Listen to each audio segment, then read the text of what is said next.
കലൂർ സ്റ്റേഡിയത്തിൽ നടന്ന നൃത്ത പരിപാടിയിലെ സാമ്പത്തിക തട്ടിപ്പിൽ MD നിഘോഷ് കുമാറിന്റെ മൊഴിയുടെ വിശദാംശങ്ങൾ പുറത്ത്. പരിപാടിക്കായി ലഭിച്ച പണം പലർക്കായി വീതിച്ചു നൽകി. ലഭിച്ച 4 കോടിയോളം രൂപയിൽ തുച്ഛമായ തുക മാത്രമാണ് തന്റെ പക്കലുള്ളത്. ദിവ്യ ഉണ്ണിക്കും സുഹൃത്ത് പൂർണിമയ്ക്കും സിജോയ് വർഗീസിനും വിഹിതം നൽകി. GCDAയുടെ സ്റ്റേഡിയം തരപ്പെടുത്തി തന്ന കൃഷ്ണകുമാറും നല്ലൊരു തുക കമ്മീഷനായി കൈപ്പറ്റിയെന്നും നിഘോഷ് കുമാർ പോലീസിൽ മൊഴി നൽകി. വിവരങ്ങളുമായി കൊച്ചിയിൽ നിന്ന് സഹിൻ ആന്റണി ചേരുന്നു. സഹിൻ, ഈ നിഘോഷ് കുമാറിന്റെ മൊഴിയിൽ നിന്ന് മനസ്സിലാക്കേണ്ട കാര്യങ്ങൾ എന്തൊക്കെയാണ്?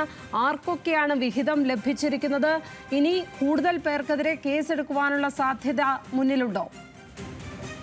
നിലവിൽ നിഘോഷിന്റെ മൊഴി അനുസരിച്ച് പോലീസിന് കൂടുതൽ പേർക്കെതിരെ കേസെടുക്കാവുന്നതാണ്. കാരണം ഇതിന്റെ വിഹിതം പറ്റിയ ആളുകളുടെ കണക്കുകൾ നിഘോഷ് കുമാർ പോലീസിന് കൈമാറിയിട്ടുണ്ട്. ഈ കണക്കുകൾ പോലീസ് പരിശോധിച്ചാൽ സ്വാഭാവികമായും, പ്രത്യേകിച്ചും സാമ്പത്തിക തട്ടിപ്പ് കേസിൽ വിദ്യാർത്ഥികളുടെ പരാതിയും രക്ഷിതാക്കളുടെ പരാതിയും നിലനിൽക്കുന്ന സാഹചര്യത്തിൽ സ്വാഭാവികമായും നേരത്തെ സൂചിപ്പിച്ചതുപോലെ തന്നെ ഇതിന്റെ വിഹിതം കൈപ്പറ്റിയ ആളുകൾക്കെതിരെയും പോലീസിന് കേസെടുക്കാവുന്നതാണ്. ഇനി ഏതു തരത്തിലാണ് ഇവർക്ക് വിഹിതം നൽകിയിരിക്കുന്നത് എന്നുകൂടി പോലീസിനെ പരിശോധിക്കേണ്ടതുണ്ട്. ഏതായാലും ആ പരിശോധനകൾക്കൊടുവിൽ കേസിലേക്ക് പോകാനുള്ള സാധ്യത തള്ളിക്കളയാൻ കഴിയുകയില്ല. ഇന്നലെ തന്നെ നമുക്കറിയാവുന്നതാണ്, ദിവ്യ ഉണ്ണി അടക്കമുള്ള താരങ്ങൾ വിദേശത്തേക്ക് കടന്നു കഴിഞ്ഞു. അപ്പോൾ തന്നെ ദിവ്യ ഉണ്ണിയുടെ ഏറ്റവും അടുത്ത സുഹൃത്തായ പൂർണിമ അവരിപ്പോഴും ഒളിവിലാണ്.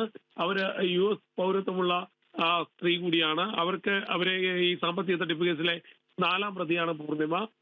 മറ്റൊന്ന് സുജോയ് വർഗീസ് ആണ്. സുജോയ് പറയുന്നത് താൻ 1 രൂപ പോലും വാങ്ങിയിട്ടില്ല എന്നുള്ളതാണ്. പക്ഷേ നിഘോഷ് കുമാർ മൊഴി നൽകിയിരിക്കുന്നത് ഇവർക്കെല്ലാം വിഹിതം കൊടുത്തു എന്നുള്ളതാണ്. കൂടാതെ കൃഷ്ണകുമാർ ആദ്യ കേസിൽ, അതായത് സ്റ്റേജ് നിർമ്മാണ കേസിൽ പ്രതിയായിട്ടുള്ള ഒരാൾ കൂടിയാണ്. ഇയാൾ ഈ സാമ്പത്തിക തട്ടിപ്പ് കേസിൽ അതിന്റെ ഒരു വിഹിതം കൈപ്പറ്റിയെന്നുള്ള ഒരു ആരോപണമാണ് നിഘോഷ് കുമാർ പോലീസിനോട് പറഞ്ഞിരിക്കുന്നത്. അത് GCDAയുടെ സ്റ്റേഡിയം തരപ്പെടുത്തി കൊടുത്ത ഇനത്തിലാണ് പണം കൈപ്പറ്റിയതെന്നുള്ള കാര്യം കൂടി നിഘോഷ് കുമാർ പോലീസിനെ അറിയിച്ചിട്ടുണ്ട്.